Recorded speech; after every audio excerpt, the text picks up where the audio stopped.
This is Channel 253. Beep, boop, boop. On this episode of the Grit and Grain Podcast. So I made and this is a long time ago before this was even a thing. Maybe 5 years ago I made the first batch. It was a jalapeno, pineapple, meatball, pizza, Pilsner. Did you say that you had to stop making this? You made this more than once? He was the pizza beer guy. Oh my, oh fuck. It won so many best of shows. Channel 253 is supported by Microsoft. Microsoft is committed to civic conversations like those on Channel 253 that inform and empower Washington communities. To learn more, visit aka.ms/Microsoft in Washington.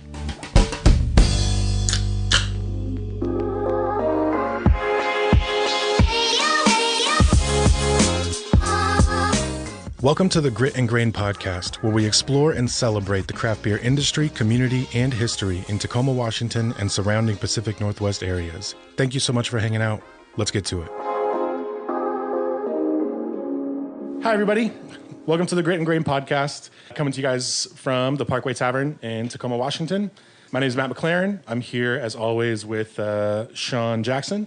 Hello, everybody's. Hello. We are short Ron Swarner today. So I'll do my best to fill in for Ron all throughout the podcast, especially at the end. I will drink his share of beer. That's we do my have to contribution. Split that part. Yeah. Our guests today are two people that I love very much not in this industry necessarily, but in this community, and we've mostly just had industry people here, and we're excited to talk to people who were just either adjacent or deep in the community without necessarily this being their full-time job. And that's where these two people came up. But our guests today are Krysten Thompson. Howdy. Hello. And motherfucking Matt Hibbs. Yo, I already take offense. You said not a full-time job? Okay, that's fair. It is a second full-time job. At least for people who operate at like the insanely high level that these folks do. So Krysten and Matt are two local and very accomplished homebrewers who are part of the Browns Point Homebrew Club. And then if you guys didn't know, actually, so Browns Point Homebrew Club, you guys have met like all over, but currently actually meet in Northeast Tacoma, which I don't think a ton of people know. And for anybody who doesn't totally run in like the homebrew circle, these guys are like one of the most highly decorated homebrew clubs like in the Northwest. So we're super pumped to talk to you guys about nerd stuff. Awesome. Yep. How many years in a row Homebrew Club of the Year? I believe it's 5. Yeah. 5 years in a row of homebrew club of the year. Yeah. That's Out of how legit. many years? We've been a homebrew club for 6 years. See, come on. And that's exactly what we're talking about. Fantastic. So we're going to get into what these guys do to garner such acclaim. And he's not on the mic, but another wonderful and very skilled member of the Homebrew Club, Michael, is sitting next to us here. And we're actually drinking some of his fresh hop beer right now. It is fresh hop season, so like you guys have kind of heard us mention that, here and there, especially for the last like month or so. But Fresh Hop Fest just wrapped up over in Yakima, so we're going to get into some of that. And then these guys especially are extremely well known for producing some of the best fresh hop beers of anybody, including professional breweries. So we're going to talk about that too. But we were just drinking. Okay, Krysten, can you tell everybody what we were drinking here? Sure. I brought my Tropical Stout, which is not a beer you see very often on the shelves. It's really relegated to the Caribbean. Mm-hmm. What I like about it, it's still a dark beer, but it's supposed to be sweet and refreshing in hot climate. So if you like dark beers in the summer, it's a great pounder for that. I like to add molasses to it to give it some of that rum-like characteristics. Oh, man. I just glug it in. I think I'm the only person in the world that has the giant jug of molasses from Costco in my cupboard. But yeah, it's really good. I like it after a few weeks of aging. I think it brings out a little more of that rum-like character. This was brewed back in July, so it's about 8 weeks old. It's drinking wonderfully. Wonderfully, yep. And that's the opposite of fresh hop is like a big tropical stout, but it is like a wonderful and like tragically rare style of beer. But yeah, all very popular in certain parts of the world, and there's only a few local breweries that even make them. But if you ever see one, listeners, give it a try because they're high ABV and they're like easy to drink, and they are like surprisingly refreshing for a big dark beer. And that's part of the reason why I love homebrew is like I can make this beer because I want to drink it. Like I read the style guidelines and I said, that sounds amazing. I want to try it, but I can't find it. So let me see if I can make my own. Yeah. And it just happens to be delicious. Thank you. And then we were also drinking Mike's Fresh Hop, it was Cascade, right? From who's? Kent Wexler. Kent Wexler's yard. Shout out to Kent. We did a little hop sharing. Kent dropped off some hops a couple days behind when we were picking for the E9 Adventures of Zelda. And Oh, yeah. So, yeah, it was a lot. And good Lord, they were some of the most gorgeous cones I'd seen this year. Because I know my ladies at home were not quite on the State Fair blue ribbon level that they have been in years past. I mean, Gee, I wonder why. It's a tough growing year. yeah, Yeah, dude. yeah, it was it was heartbreaking. And this year too, I had probably, other than during the great quieting, the most time and attention and like caressing of things and singing to them, good nightly lullabies, and yeah, it's a tough year. Getting your hops to do anything. As my children watch from the window. Dad never Wishing sung me a lullaby. Wishing they were the hops. Damn it. Yeah, Dad of the Year. Next time you make a fresh hop beer with your hops, it should just be called Dad of the Year. Yeah. Well, it's, back in the old E9 days, like, they used to actually love come picking hops for, it was Spike's Harvest at that point. And I miss having the kids around the brewery. It's fucking awesome. Sure. It just feels very wholesome. And anytime you get a chance to do child labor on a commercial leather, you should take it. You should take that opportunity. I don't care what the labor laws say. Times are tough, man. Margins are already seriously. too thin. It's a family business. It's a family business, yeah. Matt, what are you drinking, man? I'm drinking the varietal. I don't know how to pronounce it. Lupercalia? Is that Yeah, right? that's yeah, it. that's right. It's delightful. It is. Big fan of their brewery. Me too, man. It's not a fresh hop, but it's, you could fool me if you told me it was. It's like very, very aromatic. And then you brought your own stuff that I think we're going to pop maybe after the break. Exciting. Yeah. But I appreciate your enthusiasm. Yeah, tone it down, buddy. Well, I just bottled one, and you get nervous. You're like, this doesn't taste good. Dude, But you're your own. You got to remind yourself, like, that's good because you're your own hardest critic. true. Ideally. Yeah. You should Right. be. Should be. It should be. I mean, I almost didn't want to pour this beer for you guys. I'm like, I don't know. I know. I had to talk you into giving me one. So we asked when Matt Kaufman was here. He's a musician, and then he's obviously also a very, very skilled brewer. He's the brewer at Double Mountain, and we were like, hey, is it harder putting like a piece of music out in front of people or a beer out in front of people? And he said music, but I think he was like maybe being too easy on it because it's like, at least for me, it's really hard for me to give my beer to anybody to try. And I don't know how it is for you guys, but you guys have been doing this longer than I have. But yeah, that's like a nerve-wracking thing to put any beer in front of somebody and have it judged. And be there. Right? Well, Yeah, and we be there, actually get yeah. a lot of practice with it because we actually do BJCP judging every month at our club meetings. Right. So we're used to getting the feedback In front of everybody. in front of everybody. Which I have attended a couple of those, and it is like none of my beers were up. Although I did one, I guess, but it wasn't BJCP judging. Oh yeah, But you brought a best of show. I did. Yeah. And that was already hard enough, but like sitting down with the form, like they weren't even my beers, but even just being in the room with like a bunch of people critically like judging a beer and assessing a beer is like, it's a weird energy. And I can't, it's tough for me to imagine having my beer in front of all, 30 of you guys who are really good at this. tell me exactly what's wrong with it. Well, it's great when you're judging, you overhear someone at another table say, "This is too sweet." I'm like, "Is that my beer?" Damn it. Stay focused. Stay focused. Yeah, I gotta exactly. So yeah, people might not quite understand that whole process, but like, tell people what you guys do when you sit around and you actually practice BJCP judging. Like, what does it look like? Yeah, so actually our club has 7 BJCP certified judges. And we actually sit down every month. We do a Brutus style challenge. That's my job in the club. Is I'm the grand hydrometer is my title. So I That's such a good beer nerd joke. Oh.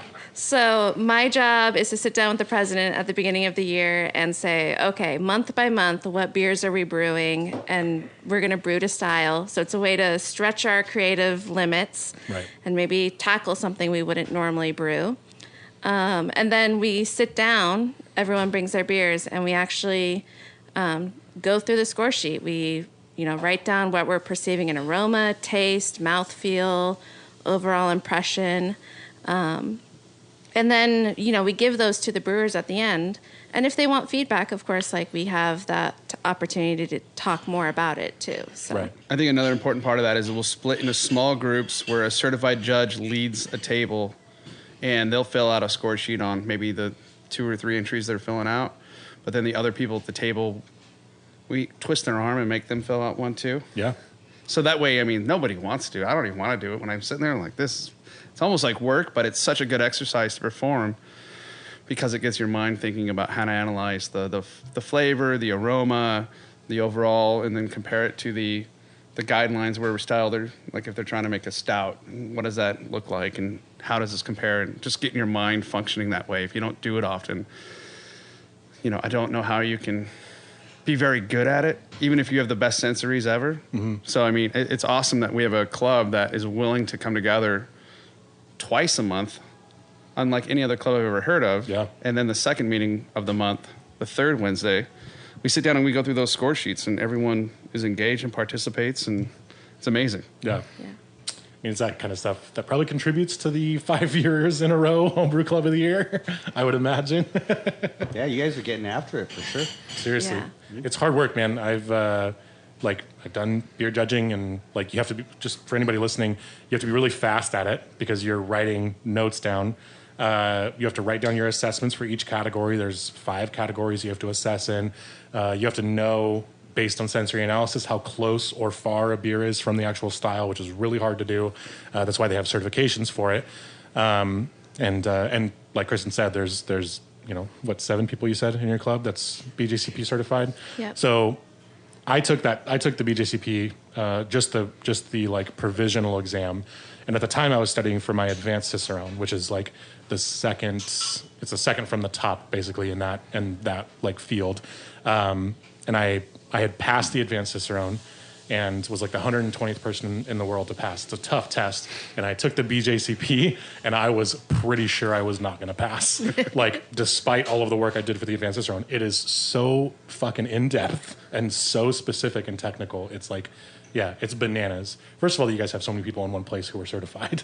But there's also a tasting component as well. So the only way that you can do that kind of judging is if you get certified both in the written exam and also in a tasting exam. And it's a lot of pressure. And even just sitting there, going through one beer and trying to take 3 minutes to really get everything down and also provide helpful feedback is a lot to do. Yeah, and it's a lot of figuring out your vocabulary. Yeah, that's tough. Because it's juicy, fruity, and okay, which fruit? How specific can I get? And so you end up. This is where food and beer for me kind of overlap. It's okay, this reminds me of that one meal I had. What component? What spice am I smelling? When I'm talking baking spices, is it cinnamon? Is it allspice? So all that goes into the judging too, and that just takes practice. Yeah, for sure. I know when we were studying, I would spend every weekend at the bottle shop just practicing score sheets and judging commercial beers just to get that vocabulary down. Some of what we do too is every meeting we have about a 20 to 30 minute education before we go into either our best of show sampling or judging the beer to style. And one of the coolest educations we did was the one you put on originally at Go, and I think you've done it again since at E9. But talk about that. Oh yeah, that's a blind aroma test. Ooh. So I know you've done it with a similar thing, but I take cups and I put like fresh baked bread in it, or oranges or lemons, and just put a little thin sheet of like napkin on it, and everyone has to smell it and guess what it is blind. Oh, nice. And That's then a at the great end we test. go through it. It's really interesting how many people can't differentiate the citruses. That's a hard one. That's Yeah. like again, for people listening who don't dig into this nerdy shit the way that like some folks do on this side, like knowing the difference between a lime and a lemon and a grapefruit and an orange and a tangerine can make the difference between how you assess certain beers and where those flavors come from. And it's like, it sounds like a goofy thing, but you have to know the difference in citruses, or citrus zest versus citrus flesh versus rind, versus juice Versus candied. Yeah, versus candied. Like, yeah, it's just so much that goes into it. But that's like a killer way to practice that. I used to joke that I would like go to farmers markets and just like, I wouldn't buy anything. I would just smell everything just so that it was like in there. And then I could like try and remember like, oh, this is like a wilted, leaf of this, or this is this flower, or this is this herb. And, oh, is it dried? Is it fresh? And yeah, all those differences. Yeah. So how many farmers markets have you been 86th from? Just so far, just creepy guys just Proctor. walking I know, around right? smelling things. Like, After my third time, they were like, "Man, you can't be here." Honestly, COVID put the kibosh on that. You need to keep your mask on, I know, sir. exactly. Just sticking carrots under my fucking bandana, trying to smell it. That's awesome, man. That's like, that's a good like practice class to do, because those are things that you just It's have super to know. fun and engaging for everyone, and Yeah. everyone's kind of like, I'm not telling you what I wrote down because we're a competitive bunch. I think everyone that knows of us knows that, and so at the end, everyone's like, if they get it wrong, like, like. My favorite, the last one that we did, was I put some corn tortillas in, and everyone was stumped on it. I'm like, it smells like tacos, and I'm just trying to keep a poker face, like, I can't give it away. It's DMS. Yeah. Yeah, that's fucking rad. So you guys do that every third Wednesday. What do you guys do on the first Wednesdays? First Wednesday, we'll do another education, and then we do a mini, what we call like a best of show. And that is, just bring in whatever homebrew you got. We'll line it up on the table, checking it with Krysten, because she's the grand hydrometer. And then we'll line it up on the table, write down what style it is, give it a number, and everyone gets to go through and sample them. And you vote for your favorite one. Mm-hmm. And so then at the end, we announce the winners. And then if anyone wants feedback, we kind of do like a group feedback. And sometimes I'll be like, hey, Mike McCourt, what'd you bring? Oh, that one's good. Tell me about it. Just to get the conversation started, and Yeah. people start opening Totally. up about their beers and stuff. So Or what'd you do to this? Or how'd you get this in there? Or, the nicest thing, when the club was real small, we were able to sit around a table and kind of pass one beer around at a time and talk about it in depth. But as we grew, you can't sit 30 people at a table anymore. And then we kind of stood around a table, and then nobody mingled. And so then the new people were kind of in the back. And so we kind of changed the format to where now everyone's kind of walking around the table, trying the beers, and kind of, hey, what do you think of this? That type I of thing. love that. Yeah. So the one that I went Yeah, to, good job. it was awesome. And there's plenty of people that I hadn't met yet. And there was a bunch of folks that showed up just for that meeting that hadn't been there for a while. And yeah, there was like 30 people kind of playing merry-go-round. You get to rub And- elbows with everybody. Yeah, for sure. And everybody's trying the thing you just tried, and they're asking you about it. And it was like this super organic, like live discussion about what is going on in front of you and like what these people are putting into these beers. And it's awesome. It's like the thing that you're just like, how can you not be romantic about this? Like, Every now and then I have to throw out the disclaimer, like, somebody poured their heart and soul in this beer. Be positive. yeah. You actually did that. I try to. Listen, Yeah. everybody. I've been that guy as an early homebrewer where somebody just poured out my beer when I was in a homebrew club in Dallas, Texas, and they just looked at me like, I can't stand it. That's horrible. And I was like, man. heart crushed. Dude. We actually just had our biggest best of show the other week, which was our fresh hop beer best of show. Dude. We had 32 beers Oh my gosh. that were man. brought in.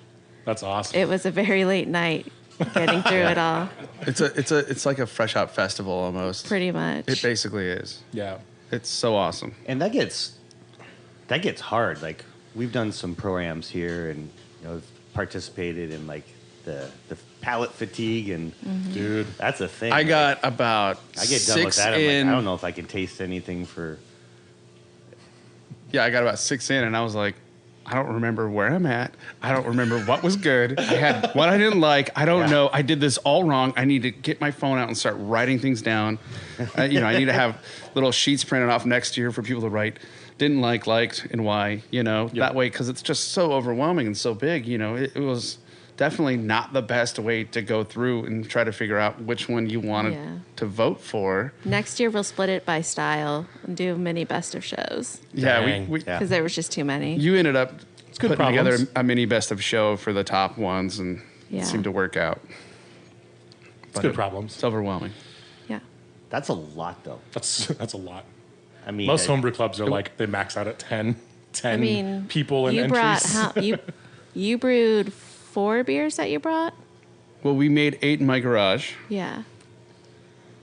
And, our fresh hop program is pretty wild. We've got so many people that have been going over the Yakima Fresh Hop Festival for years now. Yep.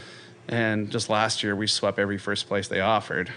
And And best of show. yeah. And best of show. That was So- gonna Say come that one up, more time. yeah. Say that one more time, Matt. And best of show.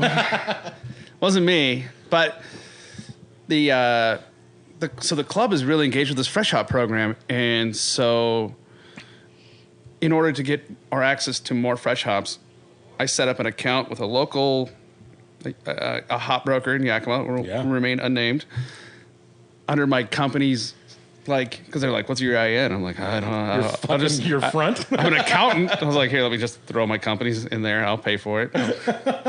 And they're like, what's your brewer's number? And I'm like, I'll leave that blank, see what happens. Ended up getting an account set up, and they're like, here's what we're offering for fresh hop season. And I had them shipped over the first year, and then it was pretty spendy. So we started driving over there. And this year we drove over and got Sabro and Simcoe on the same day. Because then once you start going to these farms, you can kind of figure out what's getting harvested when and who's got. Yeah. These people have 2 Peralt farms. They've been so nice to us. They have 2 processing facilities, so they're doing Sabro and Simcoe at the same time. So it's like, how often do you get a fresh hop beer with 2 different kinds of hops in it? Yeah. Let's do that. So we picked up 60 pounds of each this year. Man. It's hilarious. They're like, That's awesome, though. How big of batches are you making? I'm like, 5 gallons. How are you gonna fit this in there? There's 28 of us. Yeah. And then we went back there and picked up Citra, I want to say 8 days later. And then we ended up making friends with people at Coleman Ranches down in Oregon, just south of Portland, and went down there and picked up Idaho 7. Dude. Just because my thought process was they'd be ready earlier than last year, because last year we picked up the hops on Saturday and we brewed that day, and then I think I bottled Tuesday or Wednesday. Yeah, turned you the and beer I in both on, did Idaho 7. We had turned to it in on bike it up. Friday. Oh, yeah, dude. That's a quick turn. And the competition was a week away, and I had to turn the beer in the day before. Yeah. And I'm like, I'm never doing this again. And then I got first place. I was like, Well, there you go. I guess we're doing this from now on. So, it's cool to, we went down to that new farm down in, new to us, down in St. Paul, just south of Portland. Mm-hmm. And one of the family owners was from Tacoma and gave us a whirlwind tour of all the fields and stuff. And, at a certain point I had to say, hey, we got to go back and make beer. Yeah. I could stay here for days. Seriously. That's so nice. It was awesome. I got to see a field that was planted in 1986 of nugget. Oh my gosh. And they're just going to rip it out because nobody's putting nugget in beers anymore. Yep. Yep. Right? You rip it out and then you got to let it sit too. Yeah. Yep. I don't know the process. I'm not a farmer. That's why I go buy hops instead of growing them myself. But we have a lot of people in our club who do grow themselves, like Trisha and John Hawking. Trisha made a beer last year. She won Best of Show with it. With their own hops. With their own hops That's that they grew. heinous And then to me. even Awesome. this year we had a friend of the club, not an official member, but Randy. He grows hops out in Sumner. Yeah. And brought those hops over. We harvested at the end of August, Centennials, and brought them over to my place, and we made a beer out of my garage with it. And he ended up winning first place for his pale ale. Jeez, man. Super exciting. Yeah. So again, for listeners, like there's, a bunch of huge professional hop farms that they have labs and they do all of this research and they isolate all kinds of things and they have rows and sections and quadrants of their fields that have like particular compounds and this harvest and all of that. They just put a ton of money and effort and science and everything into making their hops like the absolute best. And it's like crazy that you guys are at a level where you can take somebody's like hops that are growing off of my garage, like wall in my backyard, and like make a best in show beer out of it. That's bananas to me. It It's is awesome. wild. And if you think awesome. about it, I think people caught on other homebrewers that are at our level that like, let's just go to the farm and get hops. So then it almost turned around to the point where people home growing hops is now unique, Sure. right? Yeah. They're offering the different thing. It's like, well, if everyone's making a Citra Simcoe Sabro Idaho 7 double IPA, well, this one doesn't taste like the rest, and it tastes good. Yeah, it stands out. Here's Cascade from my backyard. Yeah, this is amazing. Another perspective too, 32 entries into that, So this is going to be our last week of doing Fresh Hop Friday here. I think we're tapping out after this, but pretty much the same amount of beer that we've presented for 5 weeks came into your place in one day. That's a lot. Oh, 32 different It's fresh like hop whole, beers. a month and a week of things we had on tap. And it's the best. It's the best. And, everyone works so hard. We get those hops from the farms on weekdays. And so then they have to take time off of work. Some of them ride with me. And we leave at either 4:45, 5 in the morning, or if I sleep in, 6 a.m. A guy at our club called me up. Hey, are you coming out? I'm like, you've been in my front yard for an hour? You should have called. And he's like, I didn't want to wake up your wife. I'm like, I don't care. She's up now. Fresh hop season. So, we leave early, we come back, and then, then we brew beer. Sometimes 2 beers. And it's, it's a lot of work. And then, you got to get those into bottles and everything. And then to have everyone come together on the Wednesday before the Fresh Hop Festival. And it's almost like a weight off your shoulders, You're like, we did it. We're across the finish line. Yeah. And then we get to go to Yakima this weekend because we have so many people in our club go to Yakima. And the Fresh Hop Festival in Yakima, they treat their homebrewers like royalty. I've never been treated so well. They give us brewers passes, let us into the brewers area. They've got food for us back there, sometimes additional tokens, but they do have beer for us on tap. And it's a nice big space. It's super nice. And they just treat us right. It's amazing. And once you go once, I don't think you stop going. It's such a fun time. Dude, we're about gonna take a quick break, but I actually do want to talk more about Fresh Hop Fest because I think, Amen. Yeah, Yes, please. We're gonna do a little segment on that, and then Matt has all kinds of fuck up stories. He says. Oh, God. So we'll be back in just a minute. Stick around. Welcome back, everybody. As always, want to give a quick shout out to Channel 253. Doug, our wonderful, talented producer who makes the show sound as professional as it does every week. Is Channel 253, and they host a huge collection of podcasts that are run by community members and community leaders around Tacoma, talking about all of the things that you might find important if you want to dig in to this city in any kind of meaningful way. And they do all kinds of different topics. I was actually just listening to the one that you guys did about the homeless encampments, and that was super interesting. So that was Crossing Division podcast, which they do along with many others, and some of them are just wonderful. So definitely check those guys out. You can support all of the work that they do at channel253.com/membership. All right, so we were talking about Fresh Hop Fest. However, we have a new beer in front of us. Matt, what are we drinking? We're drinking the Randy Centennial Pale Ale. Why is it called that? Well, Randy grew the hops, and they're Centennial. So simple. Shocking. Right? I don't understand. Right. And, the fun thing about this is it definitely doesn't have that commercial flair to it, that 7th generation farmer. This is the 3rd year harvest. And I definitely get a strong pine and citrus note from this beer. Totally.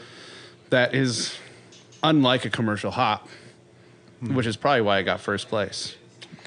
Probably exactly what you're talking about. Because it definitely stands out. It's not a bad beer. It definitely has a different note than some of those commercial hops we got. And Sure.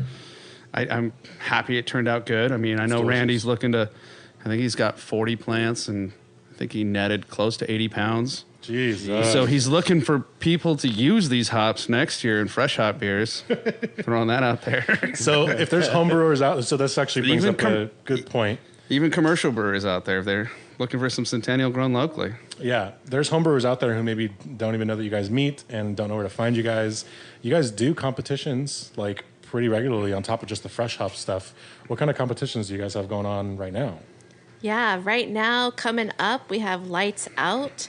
Entries are due Halloween weekend. It's a dark beers only competition that we run every year. So that's what my tropical stout is going into. Nice. And then the cool thing about Lights Out is we have an amazing member of our club who is great at getting prizes. So we get sacks of grain from Skagit and Mecca. Dude. And then we also have a fermenter coming from Micro Homebrew, I a saw the spike. picture of that. Oh Yeah. my God. And then the other competition that I run in the spring is what we call the Pacific Women's Brewers Cup. It's a women's only competition. And I focus on getting pro-ams. And Okay. this year I was able to line up 7 pro-ams. Dude. So my beer's coming out of Odd Otter soon. I'm working with Shelby on that. Nice. Dude, Shelby's doing some good work down there right now, Yeah. man. He's And like- then yeah. Enid just brewed her beer with Headless Mumby, and that was tapped. Oh, cool. Her, oh shoot, what was it? Czech Dark Lager, I think Yeah. it was. Yep. Yeah. So more to come as those will be on the Facebook pages as those get released. But Yeah. super excited. And that one's a fundraiser too. So all the proceeds go to charity. So far, we've donated $1,000 to Step by Step in Puyallup, which helps women and children. That's so cool. If people wanted to Nice find job. info on that stuff, they can just Yeah. go to Browns Point Yep, Homebrew find Club. us on Facebook, Browns Point Homebrew Club. We're also on Instagram. Sweet. That's awesome. Yeah, for anybody who's out there, if you're brewing beer or even want to just like see what like the fuss is about, obviously we're sitting here gushing about this for an hour, but yeah, it's not a private thing. Like go and talk to these guys and learn. And if you brew beer yourself, like with pots and pans on your stove, and you want anybody to take a look at it, this is the group to definitely let them check it out. So yeah, thank you. This Randy is very delicious, and I can see why it won. I think you're probably right. There's a lot of like, not like monotone stuff coming out of like commercial hop production, but definitely there's like the stuff that the market wants, and so hop producers are like kind of chasing the market demands, and it's this big bright aromatic stuff, and you kind of lose some of the old like dank piney thing that people really loved not that long ago, and like yeah, maybe just producing 1 or 2 things that are clean examples of those old flavors that did exist very prominently in the industry is enough for people to be like, wow, this is different and interesting, and I remember loving this kind of beer, and this wins. I still love a good West Coast IPA when I can find it. I'm so tired of the hazy craze. I know it's horrible to say. There's probably plenty of listeners who agree. Yeah, that's, I mean, part of the balance on the IPA section of the draft list is tough. trying to keep the balance in things. And then, too, like a lot of things are, you know, people are putting out new beers so often, and something might be billed as West Coast. But, you know, Is it really? is it really? And now you got San Diego and Northwest kind of fighting over what a real West Coast is, and like all kinds of new, I don't know, there's always new terminology. The one that always scares me is when I see cream ale, because I'm like, do you really mean cream ale? Or does it have lactose in it? Yeah. Or vanilla. Yeah, or vanilla. Yeah. So yeah, we were talking about Fresh Hop Fest. And just for anybody who's never been or doesn't know anything about this, what is Fresh Hop Fest? I would say it's like the accumulation of the harvest. Sometimes it happens at the very end of a harvest. This year we were fortunate where it happened afterwards, so us as brewers could complete our beers and get them in there. Yeah. But it's super exciting. I mean, you've got over 80 breweries coming together in Yakima to serve their fresh hopped beers. I think when the thing started there was like 7 or 8 breweries showing up for this thing. Yep. And now it's its own thing. And, you know, there's so many breweries now making these fresh hop beers. And you know, I've lived all over the U.S. I mean, I grew up in Eastern Washington. I got to spend a lot of time in Northeast Tacoma, which is how I ended up back here growing up via my aunt and uncle living there. But you can't get beer like this anywhere else. Nope. Outside of the Pacific Northwest. Yep. Nobody else is doing this. So it's a super special thing. You know, you used to have to go to Germany to get German beer. You can't go anywhere else and get these beers. It's super awesome. I think they're so delightful when they're fresh. And, you know, with anyone having them on tap in December, I feel sorry for you because they're fleeting. not, you know, they're just like fresh produce. They go bad, you know? So definitely get them while you can. I have a hard time passing up a fresh hop if I see it up on tap, you know, to the end of October. Yep. But it's super unique. And then to come together, you've got all the hops and everyone's just jovial and happy. And like you got the hop aroma still coming out of the valley. And there's Which is nothing an like it. It's so intense joyous. sensation. Yeah. It's Like it getting might off as well, the bus Yeah. in the fucking valley when it's harvest season is like nothing. it might as well be called Harvest Fest, but Dude. instead it's Yeah. Fresh Hop Fest. Yep. Oh man, Yeah, I would there's- encourage anybody out there who ever gets a wild hair in the middle of September, just drive over to Yakima and get out of your car for 20 minutes and like breathe in because it just smells heavenly. It's amazing. Yeah. I was in Indiana just a few weeks ago, and we were, you know, their 450 North in Indiana does their big corn maze beer fest, which is a ton of fun. Another great fresh hop producer. And actually, weirdly, yes. No, What? I'm joking. They actually do. I had an ESB while I was there that was like very nice. It looks surprisingly good for a brewery that is mostly smoothie stuff. No, they do their Corn Maze Beer Fest, and we were like talking about how it's fresh hop season, and every single brewer that we mentioned that to was like, "Oh my god, I'm so jealous. I wish I could do that. I wish I could go to Fresh Hop Fest." Like, it really is like when Matt says there's nowhere else to do this. Like, some of the highest rated, most popular breweries on the East Coast are sitting in their chairs drooling, looking at pictures of like fresh hop beers that we get over here, and it's the only time of year, and it's the only place in the world. So enjoy it while you can. Yeah, it was crazy. We went to pick up Simcoe and Sabro. We were getting our Sabro filled up, 60 pounds of Sabro, and you're in the factory. You got the sack up on the line. There's just hops flying everywhere. They're bringing them in by the truckload. It's chaos. And then like a semi truck pulls up, just like what you see on the highway.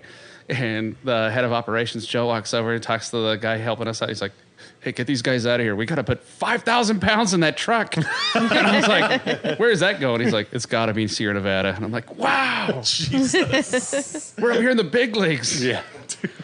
It's so much fun as a homebrewer to be able to go do those kinds of experiences. I mean, there's nothing like it. It makes you appreciate everything so much more. Totally. Yeah. Oh man. It's so much fun. And you have all the great stories of like the school night brewing because we're doing this while we have day jobs too. So, Right. you know, you're up till Try to warn midnight. everyone, Yeah. You're going to be brewing on a school night because the farmers are giving them to us when all the breweries are actually working their day jobs. Yeah. That's why it's like, you know, you're like, hey, these guys part-time little hobby. Mm-hmm. No, this is most of the people in our club, they're putting in a lot of hours, you know, and I know I'm a little off the scale there. You're a and little there's a few other extreme. people in our club. There's a Just few a other little. people. But, you know, it's definitely, it can run away from you. And, you know, you start putting in a lot of time on this stuff, and it just makes it that much more rewarding. Totally. Well, then you start getting a lager rotation going like I do. And it's like, I got to get going because I need 8 weeks for this. And I got a competition coming up. 8 weeks. At least. I cheat sometimes. I'm a I quick do lager guy. lager. I don't have patience. I respect the 8 weeks. Yeah. Well, have you ever had gelatin? Yeah. They call it powdered time for a reason. Powder time. Oh man. We were a few episodes back, actually probably the first episode, Sean was bullshitting about some of the goofy shit he used to put in his home brews. And I'm curious what you guys have seen in all of your meetings. Like, What is the weirdest beer somebody has brought to you guys? I actually judged a beer once that I actually had to text people. It was like my first time judging, and it was during COVID, so we were doing remote flights. So I was buddied up in my house with someone, and we were doing fruit, herb, veg category, which is kind of wacky in the homebrew world. It's very broad. Very broad. And we cracked this beer, and there is like a 2-inch plastic piece in it with some sort of fruit, and it's got like lots of little holes, like a reusable tea bag type thing, but it fits in a beer bottle. Oh. And I poured it out. I'm like, I don't know if this is safe to drink. Are you sure it wasn't one of those potpourri things you put in your car vent, the air vent? I don't like, okay, that's one way to add fruit flavor to your beer, I guess. It's a mini Randall. Like, Pretty much. I've always said there's 100 ways to skin a cat, and most of them are wrong. Most of them are wrong. Poor cat. Remember, So what was the fruit though? Now I'm. It was raspberries. Oh, that was it. But it just had like a it was Yeah, just a but weird of way course, to put like, it in. because it's in beer, it looks like snot. That is And true. I'm like, is it mold? I don't know. Is it safe to drink? So then we had these text messages going back and forth, and I finally like got my courage up and smelled it and took a little sip, and I'm like, okay, it's okay. It's fine. Smell test is usually a good way to go. Yeah. you brought up the Randall. Dogfish Head like actually put out. They called it the Pocket Randall, and basically it was just a tiny French press. Like seriously, that Seriously? like, yeah, it was To like you infuse your didn't beer? press it. It was just it was a cap with the screen, same design. I was like, oh, that's awesome. That's They awesome. get it from OXO I or mean, Bodum. as far as like the purpose of like, you know, we've talked about fucking with different hops with a neutral beer. It's like, oh, that'd be great for that. Like, but yeah, Pocket Randall. So you See someone, you know, sitting at the bar and you pour them a pint and they pull out their Pocket Randall, Press the beer. throw their through it. raspberry plug in there. pull out some Like, get out of my Cinnamon bar. Toast Crunch. Yeah. It's like a No, college I brought my skit. own raspberries. It's cool. Don't worry about it.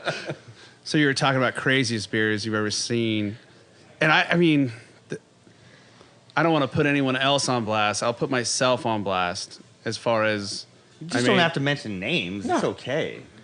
Well, everyone's gonna know. They're like, all these people are listening. Yeah, It's a small I'm not saying it's community. bad, but it's just crazy. it became a problem. I had to stop making it because Oh. I became that guy. Oh, yeah. Okay. What? Mike's just been like shaking, looking at me the whole time. So I made and this is a long time ago before this was even a thing. Maybe 5 years ago, I made the first batch. It was a jalapeno, pineapple, meatball, pizza, Pilsner. Did you say that you had to stop making this? You made this more than once? He was the pizza beer guy. Oh my! Oh fuck! It won Yeah. so many best of shows. It was a problem. And nobody wanted to drink it. And I'd force them to. And they're like, this is delicious. You took it to Homebrew Con, didn't you? Took it to Homebrew Con. And then I just walked around like a buffoon telling everyone, pizza beer goes on tap at 7:30. Be there or be square. Dude, it was at. I drank that fucking beer at HomebrewCon in Portland. You were there during the 43 minutes it was on tap. Yeah. There was I like remember seeing, I had Beth's pre-prohibition porter, which was like dynamite. And then I saw on the sign, like, pizza beer gets tapped. And then I was like hearing other like booths talk about it, like across the. Oh, I spread the word, fucking yeah. thing. Yeah. You were your own hype man. Just, I was my own hype man. Like, everyone's waiting to get in. I'm like, everybody, can I get your attention? There's no shame in my game. I fucking forgot about this. And I had it while I was there. Yeah. I you're the- very and it actually I was wasn't even pouring the weirdest beer I had. there. Well, fair enough, but it was probably the best. You said it wasn't? It was not the weirdest beer. No, there was so talk Annie about- Johnson was there, and again, for people who might not be familiar, Annie Johnson is like a legendary homebrewer. She was homebrewer of the year back in 2014, but she was the first Black woman to ever be awarded this title, and she was also Pilsner Urquell's Master Homebrewer of the Year. I think the year after that, And Queen of Beer. And and Queen of Beer. She just an absolute powerhouse in this industry, at least in the homebrewing world for sure, but certainly in the industry because she worked at Pico Brew for many times developing all of their recipes. But she made like a fried chicken beer and like a peach cobbler beer, and like she made like diner food themed beers, and they were all so spot on. And the fried chicken beer, it fucking blew me away. Like knocked me on my ass. It was crazy. And it was it's hard to even describe. It was savory and like herbal and spiced, and like it tasted like a fucking bucket of KFC. I swear to God. And it was like, pizza beer was up there, but That's awesome. it was crazy, dude. It was a good time to be alive. HomebrewCon is a trip. Like, I had no idea. So the Portland one was the first time I ever went, and I was so pumped, and I had really just kind of started digging into it. I had just passed my certified Cicerone, I think, so I was like, oh, cool. Like, I can go and participate really and like actually, do this. And I had no clue, but like, if you've never been to HomebrewCon, when you go, it's a couple of different days, and there's like an industry day, and then there's the homebrew day.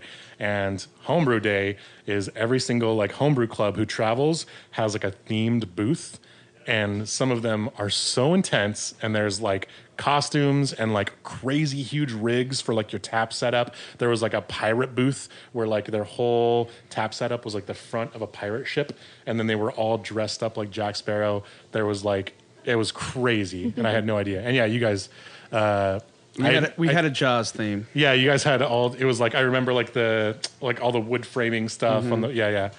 And I had the only person I'd ever met prior, at least from your guys' group, was Beth, and I had her pre-prohibition porter, and then I came back for pizza beer. Nice. We're already planning our road trip to San Diego. Yeah? For the next one. That's gonna be a My favorite part of that is I got married during the solstice this year, and for our first anniversary, I'm like, "Hey, you want to go to San Diego?" She's like, "Yeah, that sounds amazing." And I was like, "Great," guess what? because that's when HomebrewCon is. No.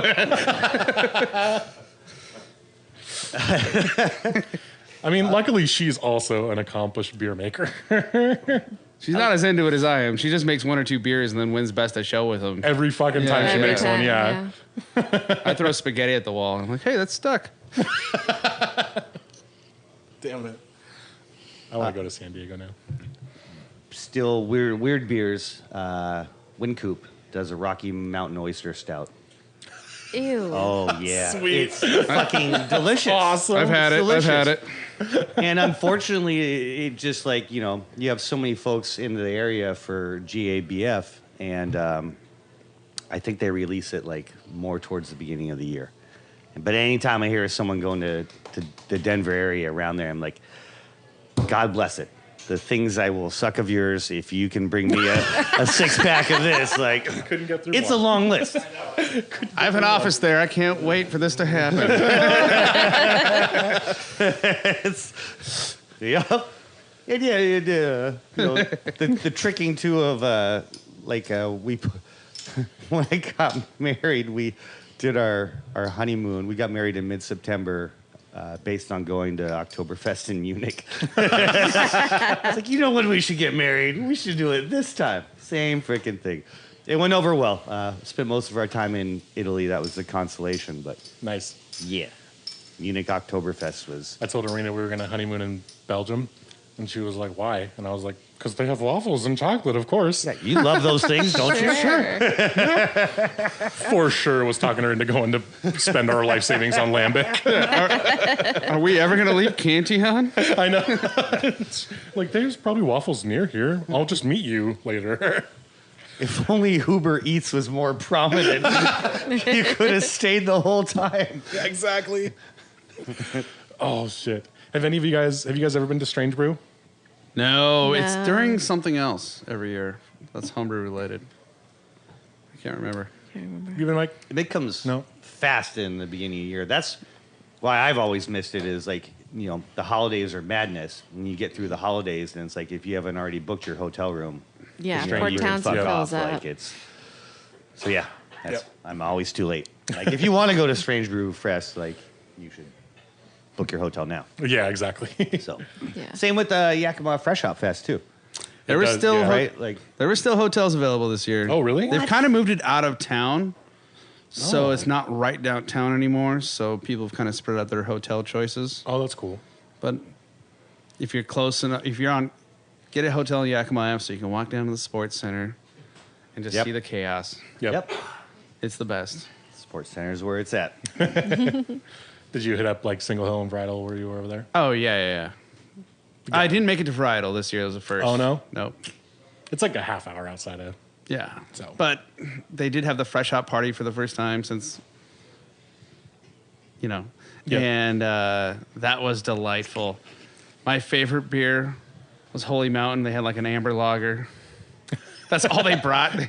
That's so smart, though. It's like, they're like, you've been here 3 times. I'm like, give me a beer. This is the only like think a palate cleanser. non-palate destroying Yeah. beer. But it's they call it the Fresh Hop Party at Yakima Valley Hops, and they're kind of like a homebrew shop, and they have these. It's in a warehouse district, and in between the 2 warehouses, kind of like it's maybe 50, 60 yards wide. They have booths set up serving beer between, and then just the best music I've heard in years. At Nice. the end, like the music's great. It's like everything you saw at a high school party in a movie when you were growing up, but you never got to go to a party like that. That is that. It is so much fun. Which is a common story among beer nerds. The Fresh Hop Party is great. I got a great story from that. I was waiting in line at the Porta John, and I was like, look at the guy in front of me, like, they let the sales rep from Guinness come to this? And he's like, no, I'm the brewmaster, asshole. And I was like, well, good thing this line's not moving because I got about 700 questions for you. I'm not going to answer any of them now. No, he was super nice. Oh, Super good. nice. I just caught him off guard. I was like, oh, you're a sales guy, huh? It's like, nah, bro. It's so much fun. That Fresh Hop Party is, I was talking to people who I know in the industry, and they're like, I thought this was just an industry thing. I'm like, no, they sell tickets. Yeah, dude. Yeah. Yeah. Well, speaking of that, since that was kind of a mini fuck up, although I'm glad it turned out okay, it's fuck up story time. What do you got, Matt? Oh, Krysten doesn't have any? No, she said I that's. have a baby one. It's not that good. Well, let's hear it. Okay. All right. So it's November. I'm brewing in my backyard, which means I have 3 tables on top of each other, a pop-up going, my propane burner. Get my brew day done in the dark. I'm cleaning in the cold water because I homebrew. I don't have hot water on tap in my yard. And I finally get into the house and I sit down in a bowl of soup, and then I go to take my bowl into the kitchen. I look in my backyard, and my pop-up is halfway up my maple tree because I did not stake it down, and a windstorm came up. So I'm running out there and yelling at my husband to follow, and we're trying to get it as the wind is gusting by our house in South Tacoma. We're like in a wind tunnel, trying to get this pop-up out of the tree and back down. It's still never fully recovered. Like it doesn't still stay up. Still, yeah. We have to tie it. Beer was boiling over everywhere. Like, Yeah. damn it. I just remember looking out my kitchen window and like, why is the pop-up in the tree? I'm glad that's as bad as it got. Yeah. I mean, I could say like, I feel like this is why women live longer is because we don't Have do, all like, the fuck up stories? Yeah. Like the story Like it of has the anything to do with life expectancy. of the CO2 poisoning in the tank. I know all of Sean's are almost Like- dying. Oh. Like, Well, we're actively shortening his life. It goes back to like my wife makes 2 beers a year, but she like follows the instructions. I'll be in the middle of a story, the timer's going off. Like, listen, it's only 20 minutes longer. The beer will be fine. Let me get to the point here. I forgot to put what in? Oh well. Yeast nutrient, it's fine. So, I mean, as far as like big screw-ups I've had, I mean, you were talking about leaving valves open and letting stuff pour out. I think that's almost normal now. But my favorite little one is, I don't know if you've ever done this, but have you ever mashed into your hot liquor tank? No, And only found out upon, why is there nothing but grain coming out of this thing? Where's the mash tun? I've done that. I did like the crazy. I did it 3 brews in a row. Like, Oh shit! Whoa. and I only drink, so I have no excuses. I feel like, but How many barley wines were on tap? it wasn't Super Bowl time. But my biggest screw up, I think, was last year. I went through a lot of hard work and made a Rausch beer and was super into it and super excited and like got the smoked malts and all this stuff and talked to a few people in our club who make great ones, and we were having a Rausch beer competition, and then opened it up to go keg it and realized I didn't put any yeast in it. Oh my gosh, man! I put it through the whole step, fermentation process, everything. Yeah. My friend that helps me brew. He's like, let's just try it. I'm like, you ever heard of botulism? We're not trying it. This is the thing, the alcohol. The next day, he's like, the reason for the season. he's very insistent. The next day, he's like, thanks for telling me no. I Googled it. You looked up what happened. Yeah. That's so dangerous. It's very common in jailhouse wine. Yeah. Exactly. Yeah. But that was the biggest screw up. And, luckily no one got hurt, which is always the goal when you're homebrewing. You don't want anyone getting hit with some hot water coming out of the temperature exchange, the coils there. Seriously, dude. It's terrifying. I got rid of all my glass carboys because I saw too many pictures of people cut their legs open. And Dude, that's like every time somebody posts a picture of like, oh, my glass carboy exploded, and like there's a gash in their thigh, like next to their fucking main. I'm like, dude, like, Not worth just it. go buy a Home Depot bucket, man. Like, Yeah. stop. Yeah. It's incredible when you take glass that thick, that isn't safety glass. Like the angle and the degree of sharpness that you can achieve is It's a butcher knife. fucking. It's like Game of Thrones. It's like nothing I've ever seen. Yeah. Like it's Yeah. it's the sharpest thing is a jagged edge on a broken glass carboy. Ugh. I swear to fucking God. I got rid of that. Yeah. I'm like Yeah. thinking of pictures that I've seen in the past month on like the big national homebrew Facebook pages, because everybody, that's the first thing they do when they destroy their hand on a glass carboy is post a picture of it. I'm on my way to the hospital. Yeah. I'm driving myself taking a photo. And it's of always this. like the same, like, always check your pressure on your glass carboy, and they're fucking like missing fingers and stuff. We had a guy carve up his keg, and it shot off one of the posts, hit him right in the forehead. Nice. Thank God it wasn't his eyeball. Yeah. Oh man, I'm gonna have nightmares. We're just about out of time, but thank you guys a ton for hanging out. And real quick, Yeah. again, finding you on Facebook, but you're still taking active new members. Oh, yeah, and you don't even have to be a homebrewer to join us. I mean, come on down if you're into beer and you want to join. We typically meet at North 47 every first and third Wednesday, 7 o'clock. Anyone who's interested and engaged, come on down and join us. Yeah, We have a look very for the Hop diverse Bear group logo member. on Yeah. our gear. You'll find us. Yeah. It's Nice. fun, and it's like they're the fucking sweetest group of people. And if this is something that you want to be good at, certainly it's a place to be. But if it's something you want to just like check out, it is also just the place to be, because it's a good place to learn about this kind of stuff. Ron's not here, but he wrote me an outro, and he said not to look at it until I went to read it. So here we go. I know, right? All right, Grit and Grainers. Email us at cheers@gritandgrainpodcast.com with your comments, opinions, and confirmations that Grit and Grain co-host Ron Swarner's feet are the perfect medium length. Here we go. That can't Now be we're true. all looking at that Ron's can't be true.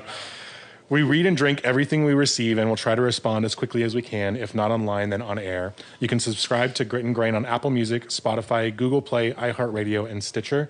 Please leave us a review when you do. Also, check us out on Channel 253 and gritandgrainpodcast.com. Be sure to follow us on Facebook, Instagram, and Twitter for episode notes, beer news, and thoughts on why Ron Swarner's eyes sparkle and dance with laughter and unbridled love. I hate this already. If this podcast is not what you expected, please alter your expectations. God damn it. This episode would have been better if Ron was here. No such thing as a bad time to visit Tacoma. No such thing as too much barley wine. Woo! Tune in next Friday for more sweet chatter. Cheers. Thanks again for tuning in. Don't forget to follow us at Grit and Grain Podcast wherever you get your social media and catch new episodes every Friday. Cheers.